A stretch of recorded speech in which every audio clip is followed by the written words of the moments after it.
ఈరోజు Andhra Pradesh speciality hospital association వాళ్ళు ఒక నోట్ ఇవ్వడం జరిగింది. ఈ నోటు ప్రకారం ఆరోగ్యశ్రీ పథకాన్ని ఇక వాళ్ళు నడపలేము అని వాళ్ళ హెల్ప్లెస్నెస్ ఈ నోటు ద్వారా తెలియజేయడం జరిగింది. ఈ నోట్ ఏం చెప్తుంది అంటే, దూదికి సూదికి కూడా డబ్బులు లేవు అని వీళ్ళ ఆవేదన వ్యక్తం చేయడం జరిగింది. దీని సారాంశం ఏమిటి అంటే, ఇప్పటికీ వీళ్లకు అన్ని ప్రైవేట్ హాస్పిటల్స్ అన్నిటికీ కూడా కలుపుకుంటే ఇప్పటికీ వీళ్లకు చెల్లించాల్సిన బకాయిలు 3,000 కోట్ల రూపాయల దాకా ఉంది అని, ఈ బకాయిలు చెల్లించకపోతే మేము హాస్పిటల్స్ ఎలా నడుపుకోవాలి, మాకు సూదికి దూదికి కూడా డబ్బులు లేవు, ఇన్ని నెలలు పేమెంట్స్లో వెనక పడితే మేము లోన్స్ తెచ్చుకొని, వడ్డీలకు లోన్స్ తెచ్చుకొని, ఓవర్ డ్రాఫ్ట్లు తెచ్చుకొని ఇంతవరకు నడుపుకుంటూ వచ్చాము. ఇక మా వల్ల కాదు, మేము కూడా ప్రజలకు సేవ చేసే విషయంలో ఎంత భాగస్వామ్యం అవ్వాలి అనుకున్నా కూడా ఇక మా వల్ల కావటం లేదు అని వాళ్ళు చేతులెత్తేసి ఈరోజు మేము ఇక ఆరోగ్యశ్రీ అంటే ఇప్పుడు ఎన్టీఆర్ వైద్య సేవలు అంటున్నారు దీన్ని, మేము ఇక నడపలేము చేయలేము అని వీళ్ళు అల్టిమేటం ఇవ్వడం జరిగింది. అసలు ఆరోగ్యశ్రీ పథకం రాజశేఖర్ రెడ్డి గారి పథకం, కాంగ్రెస్ పార్టీ పథకం. రాజశేఖర్ రెడ్డి గారు ముఖ్యమంత్రిగా 5 సంవత్సరాలుంటే 5 సంవత్సరాలలో రాజశేఖర్ రెడ్డి గారు ఎన్నో అద్భుతమైన పథకాలు చేస్తే ఆరోగ్యశ్రీ అందులో ఒకటి. ఈ ఆరోగ్యశ్రీ పథకం ఆయన డాక్టర్ కాబట్టి రోగులకున్న కష్టాలు, ఆ కుటుంబాలకు ఎదురయ్యే అప్పులు బాధలు అన్ని అర్థం చేసుకున్నవాడు కాబట్టి ఆరోగ్యశ్రీ పథకం ఎంత ముఖ్యమో గ్రహించాడు కాబట్టి తన పాదయాత్రలో ప్రజలకు అప్పులు అవుతున్నాయి అంశాలలో అనారోగ్యం ఒకటని గ్రహించాడు కాబట్టి రాజశేఖర్ రెడ్డి గారు ఆరోగ్యశ్రీ పథకాన్ని ప్రవేశపెట్టడం జరిగింది. ఆరోగ్యశ్రీ పథకం ఒక మన రాష్ట్రంలోనే కాదు, ఎన్నో ఇతర రాష్ట్రాలలో కూడా ఇది అద్భుతమైన పథకము అని దీన్ని సర్టిఫై చేస్తూ ఎన్నో పక్క రాష్ట్రాలు కూడా దీన్ని కాపీ చేయడం జరిగింది. ఈరోజు మన భారతదేశంలో ఆయుష్మాన్ భారత్ అయినా, యుఎస్ లాంటి దేశాలైనా ఇలాంటి ఎన్నో ఈ ఆరోగ్యశ్రీ పథకాన్ని కాపీ చేయడం జరిగింది. అలాంటి ఆరోగ్యశ్రీ పథకం ఈరోజు ఏ స్థితిలో ఉందో, ఎంత దుస్థితి ఉందో ఒకసారి గమనించమని కోరుతున్నాం. వీళ్ళు ఈ లేఖలో చెప్పిన ప్రకారము సెప్టెంబర్ 23లో మాకు ఆఖరిన పేమెంట్స్ వచ్చాయి. సెప్టెంబర్ 23 తర్వాత మాకు పేమెంట్స్ రాలేదు. ఈ రోజుటి వరకు అప్పటి నుంచి బకాయిలు వేసుకుంటే స్పెషాలిటీ హాస్పిటల్స్కి సంబంధించే 2,500 కోట్ల రూపాయలు ప్రభుత్వం కట్టాల్సి ఉంది. ఇక ప్రైవేట్ హాస్పిటల్స్ అన్నీ కలుపుకుంటే 3,000 కోట్ల రూపాయలకు పైగానే బకాయిలు ఉన్నాయి అని అంచనా. మరి ఇంత అద్భుతమైన ఆరోగ్యశ్రీ పథకానికి జగన్మోహన్ రెడ్డి గారు రాజశేఖర్ రెడ్డి గారు కొడుకయ్యుండి నేను వారసుని అని చెప్పుకుంటూ జగన్మోహన్ రెడ్డి గారు సెప్టెంబర్ 23 తర్వాత ఆరోగ్యశ్రీకి బిల్లులు ఎందుకు కట్టలేదు? జగన్మోహన్ రెడ్డి గారు సమాధానం చెప్పాలి. అసలు రాజశేఖర్ రెడ్డి గారికి ఈ పథకం ఎంత ఇష్టమైన పథకమో జగన్మోహన్ రెడ్డి గారికి తెలియని విషయం కాదు. ఇది మా కుటుంబానికి పర్సనల్గా ఆరోగ్యశ్రీ ఇది డెవలప్ అవుతున్న సమయంలోనే ఇది రాజశేఖర రెడ్డి గారికి ఎంత ప్రియమైన పథకమో మా అందరికీ తెలిసిన విషయం. అలాంటిది జగన్మోహన్ రెడ్డి గారు సొంత కొడుకై ఉండి నేనే వారసుని అని చెప్పుకుంటున్నారు కదా. మరి అలాంటప్పుడు రాజశేఖర రెడ్డి గారి ఆరోగ్యశ్రీ పథకానికి మీరు బిల్లులు ఎందుకు కట్టలేదో జగన్మోహన్ రెడ్డి గారు సమాధానం చెప్పాలి. సెప్టెంబర్లో లాస్ట్లో 2023 సెప్టెంబర్ 3లో 23కి లాస్ట్ బిల్లు వీళ్ళకి అందిందంట. దాని తర్వాత మాకు డబ్బులు అందలేదు, మేము ఎలా నడుపుకోవాలి అని వీళ్ళు అడుగుతున్నారు. ఈ రోజుకి దాదాపు 3,000 కోట్ల రూపాయలు వీళ్లకు అప్పులున్నాయి. మరి ఇప్పుడు చంద్రబాబు గారు ముఖ్యమంత్రిగా ఉన్నారు. చంద్రబాబు గారు ఆరోగ్యశ్రీ పథకానికి డబ్బులు ఎందుకు చెల్లించటం లేదు? ఈ అసోసియేషన్స్ వాళ్ళు మీ దగ్గరికి వచ్చి వాళ్ళ గోడు చెప్పుకొని ఆరోగ్యశ్రీ CEO దగ్గరికి వెళ్ళి మల్టిపుల్ టైమ్స్ మా గోడు చెప్పుకున్నా కూడా మమ్మల్ని అర్థం చేసుకున్న పాపాన పోలేదు. ఎన్నిసార్లు మా నివేదికలు ఇచ్చి మేము అలసిపోయాము. ఆ ప్రభుత్వానికి ఈ ప్రభుత్వానికి, రెండు ప్రభుత్వాలకి, అటు జగన్మోహన్ రెడ్డి గారి ప్రభుత్వానికి ఇటు చంద్రబాబు గారి ప్రభుత్వానికి ఇక మేము మా వల్ల కాదు అని వాళ్ళు ఈరోజు అల్టిమేటం ఇవ్వడం జరిగింది. మరి చంద్రబాబు గారిని అడుగుతున్నాం, ఇప్పటికి 2 నెలలు అయింది, మీరు స్వేరింగ్ ఇన్ చేశారు, ముఖ్యమంత్రి అయ్యారు, కూటమి ప్రభుత్వం, మీకు తెలుసు రాష్ట్రానికి ఉన్న ఇబ్బందులన్నీ మీకు తెలుసు.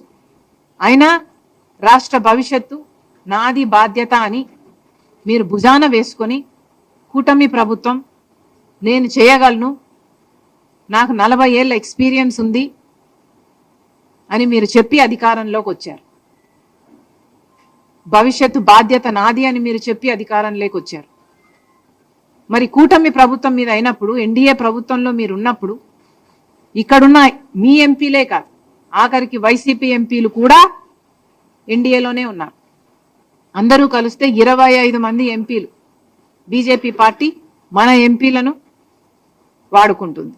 మరి ఇలాంటప్పుడు మనకేం చేస్తున్నారు వాళ్ళు? మనకు కనీసం ఆరోగ్యశ్రీకి కూడా బిల్లులు ఇచ్చుకోలేని స్థితిలో మనం ఉన్నాము. ఉంటే ఎన్డీఏ ప్రభుత్వం ఏం చేస్తుందో చంద్రబాబు గారు, బీజేపీ పార్టీ సమాధానం చెప్పాలి. మళ్ళీ చెప్తున్నాం, ఆరోగ్యశ్రీ పథకం అన్నది అద్భుతమైన పథకం.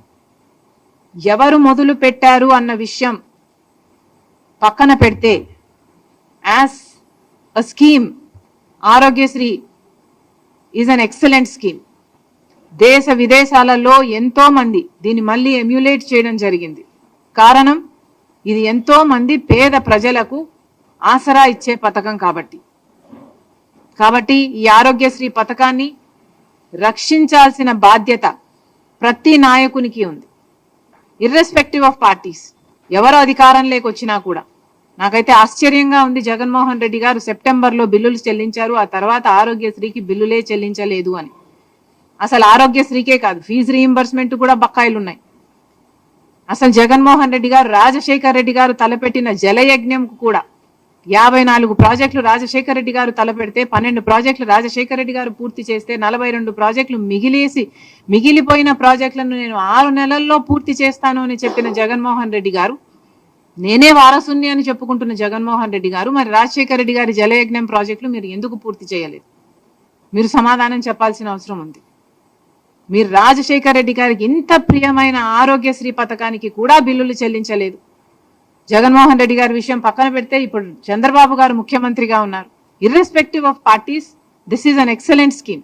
చంద్రబాబు గారికి ఆరోగ్యశ్రీని రక్షించాల్సిన బాధ్యత ఎంతైనా ఉంది. ఆరోగ్యశ్రీ మన ప్రజలకు ఎంతో పనికొచ్చే పథకం కాబట్టి చంద్రబాబు గారు వెంటనే జోక్యం చేసుకోవాలి.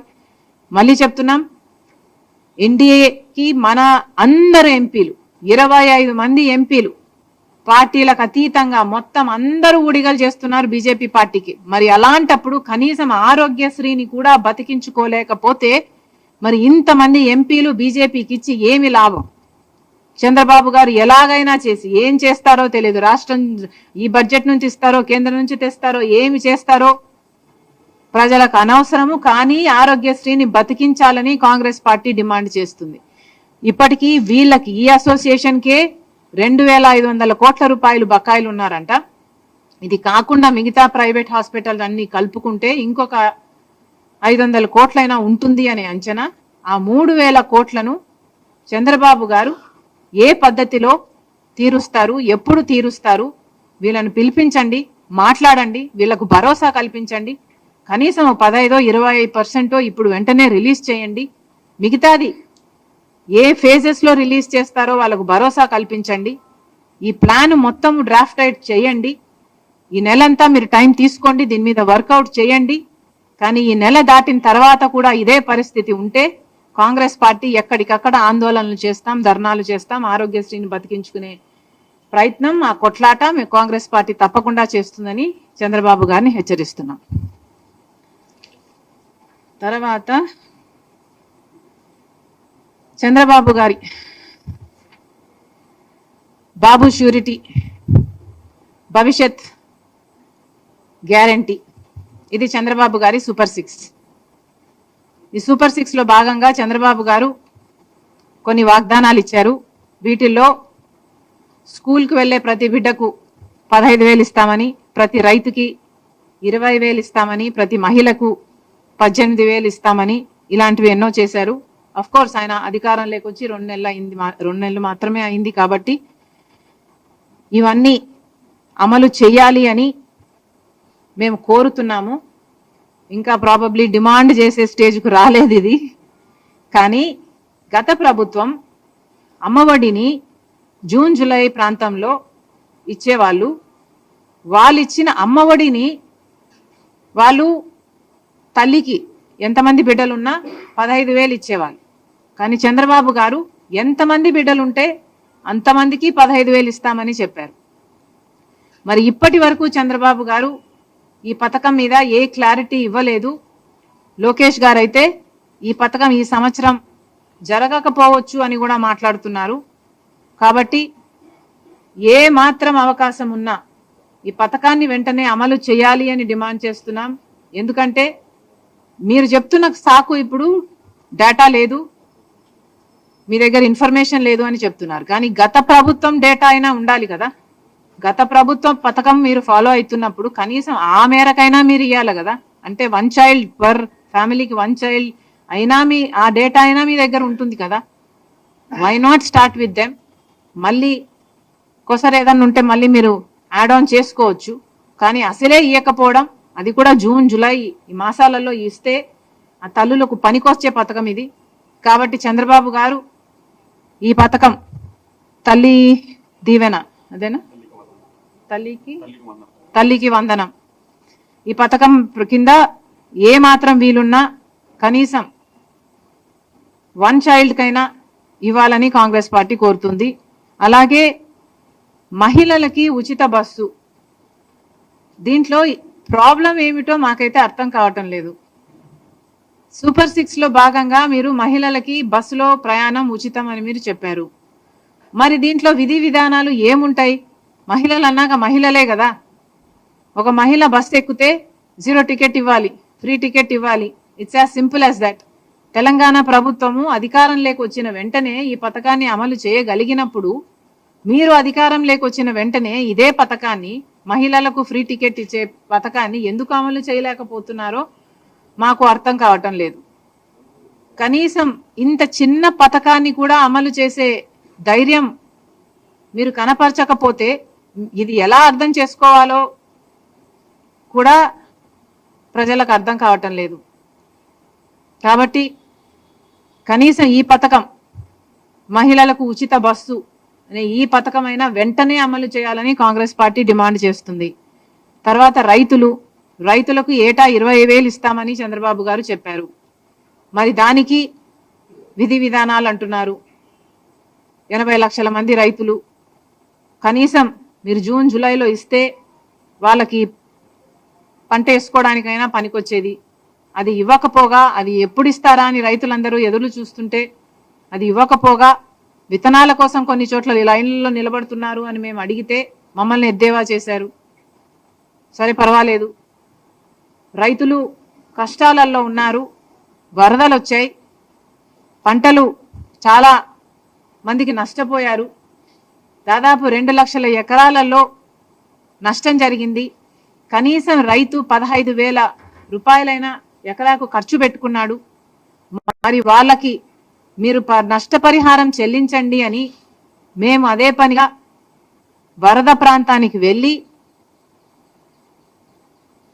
నీళ్ళ నెక్ డీప్ వాటర్లోకి దిగి మరీ హైలైట్ చేసినా కూడా చంద్రబాబు గారి కంటికి కనిపించలేదు. మరి అలాంటి రైతులని, వరద ప్రాంతాలలో మునిగిపోయిన ఆ పంటల్ని పరిశీలించినట్టుగా మాకు చంద్రబాబు గారు కానీ, పవన్ కళ్యాణ్ గారు కానీ, పురంధేశ్వరి గారు కానీ మాకెక్కడా కనిపించలేదు. సరే, మీరు పర్యటించకపోయినా కూడా మేము పర్యటించాం కాబట్టి మేము చెప్తున్నాము, మీరు కనీసం రివ్యూ అయినా పెట్టి ఎంతమంది నష్టపోయారో అంచనా వేసి కనీసం 15,000 అయినా ఇవ్వండి అని మేము కోరటం జరిగింది. మీరేమో 3,000 ఇస్తామని చెప్పారు. ఆ 3,000 ఎక్కడికి సరిపోతుంది, ఎవరికి సరిపోతుంది? ఒకసారి ప్రభుత్వం ఆలోచన చేయాలి. ఏది అడిగినా ఈ మధ్య చంద్రబాబు గారు మాటకు ముందే డబ్బులు లేవు, గత ప్రభుత్వం అప్పులు చేసి వెళ్ళింది అంటున్నారు. అప్పులు చేసి వెళ్ళిన మాట వాస్తవం కావచ్చు, కానీ అప్పులు ఉన్నాయి అన్న సంగతి చంద్రబాబు గారికి తెలిసిన విషయమే. తెలిసే కూటమితో జత కట్టారు కాబట్టి ఈరోజు ప్రజలు ఆశలు పెట్టుకున్నారు. బీజేపీ అక్కడ అధికారంలో ఉంది, మీరు కూటమి పెట్టుకున్నారు. 25 ఎంపీలు వాళ్ళకే ఉడిగలు చేస్తున్నారు కాబట్టి అక్కడ నుంచి డబ్బులు తెచ్చే బాధ్యత కూడా చంద్రబాబు గారిదే. ఇలా ప్రతిదానికి డబ్బులు లేవు అనకుండా చంద్రబాబు గారు ఏం చేస్తారో, ఎలా చేస్తారో ఏదో ఒకటి చెయ్యాలి. అన్ని పథకాలకు డబ్బులు తీసుకురావాలని కాంగ్రెస్ పార్టీ డిమాండ్ చేస్తుంది.